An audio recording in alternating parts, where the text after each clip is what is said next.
Le Coran nous révèle la dimension nourani du Seigneur, cette sphère où il nous instruit sur son essence à travers sa lumière.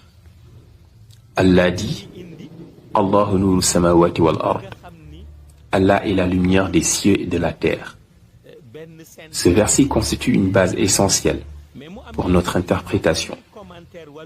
Il nous pousse à étudier sa lumière dans le cadre céleste.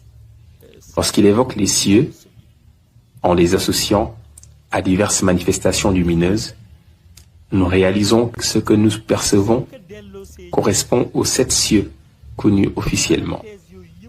Pourtant, il en existe d'autres qu'Allah a pliés et rangés, mais dont l'existence reste voilée.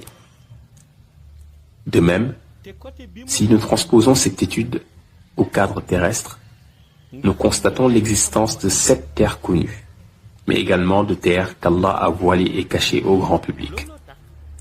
Si le Seigneur nous enseigne, Allahu nuru samawati wal ard, et si nous devons commenter ce que j'appelle la science d'Allah, cela nous engage à suivre la ligne d'enseignement divine sur les 7 cieux connus, tout en gardant à l'esprit qu'il en existe d'autres pliés et non révélés.